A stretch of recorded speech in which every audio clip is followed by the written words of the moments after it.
Ya, jadi apa makna salam yang dititipkan Jokowi untuk Caimin ketika bertemu dengan dua menteri PKB? Kita akan membahasnya dengan pengamat komunikasi politik Unpad, Kunto Adi Wibowo. Selamat malam, Mas Kunto.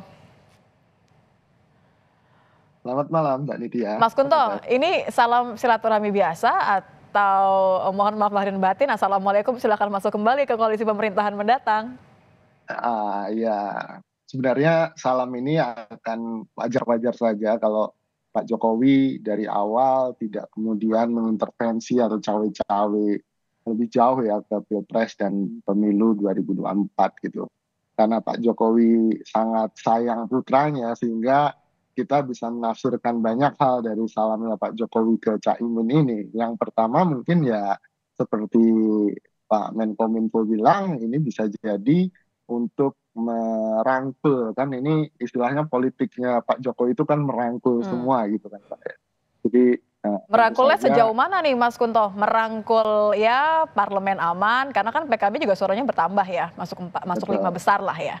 Atau merangkul bagaimana nih pengertian merangkulnya?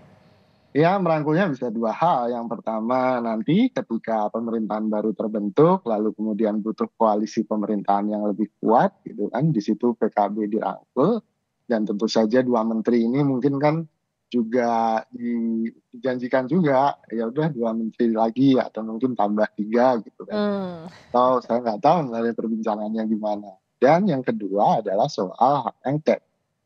Salam itu juga bisa diartikan bahwa apalagi kan dalam pembahasan antara dua menteri PKB dan Pak Jokowi ini, itu salah satu yang di-highlight adalah pencapaian suara pileg dari Ya. PKB kan. Dan di situ mungkin Pak Jokowi bilang, kalau saya curang PKB pasti nggak dapat suara segitu gitu. Mungkin arti salamnya mungkin Oh, juga oke. gitu.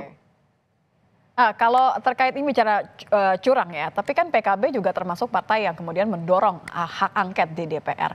Apakah pertemuan ini mengandung makna ganda untuk meredam PKB yang sedang menyiapkan hak angket? Ya bisa dibaca demikian Mbak gitu. Apalagi kan kita tahu PDIP juga masih maju mundur kan. Bagaimana nanti akhir dari hak angket ini? Apakah pemakzulan? Tampaknya nggak pemakzulan. Tapi kalaupun nggak pemakzulan, lalu kemana gitu kan? Ini soal hak angket kecurangan ini kan masih belum ada ujungnya Hmm. gitu.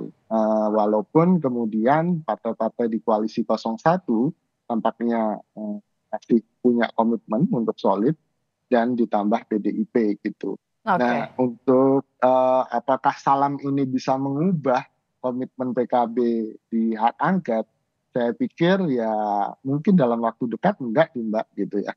Tapi kalau semakin ke sana ya mereka pasti terutama Caimin juga melihat dinamika hak angket ini bagaimana bergulirnya nanti di Senayan gitu. Dinamika ya. Seberapa besar sih sebenarnya kalau Anda membaca peluang PKB untuk gabung ke koalisi? Karena kan dari awal juga kita melihat ya, PKB mengusung koalisi perubahan, tapi dua menterinya sampai detik ini masih ada di pemerintahan Jokowi. Ya. Ini kan bisa juga diartikan bahwa Pak Jokowi memanggil dua menteri PKB juga paling tidak untuk menggoyang tadi komitmen di Koalisi kubu yang perubahan. menggulirkan hak angket kan, sehingga mereka saling oh ini jangan-jangan PKB mendekat duluan nih kan gitu. Hmm. Jadi saling curiga itu sudah ditanamkan dan ini menurut saya bentuk kecerdasan politik Pak Jokowi sih Mbak yang pertama gitu. Yang kedua, seberapa tahan PKB dengan godaannya? Kalau menurut saya dengan bargaining position hari ini ketika Pak Jokowi yang titip salam dan bukan yang sebaliknya, Mhm. maka Caimin mungkin bisa bisa bilang ke dirinya sendiri bahwa oh saya yang dibutuhin Pak Jokowi, jadi saya jual mahal aja dulu. Saya yang dibutuhkan gitu ya. Oke, oke, jadi kalau Anda melihat siapapun yang memulai penjajakan yang terlebih dahulu, ini nampaknya potensi untuk PKB gabung ke koalisi Prabowo akan jauh lebih besar karena politik itu cair. Terima kasih Mas Kunto sudah bergabung bersama kami di Kompas Malam. Selamat malam. Selamat malam.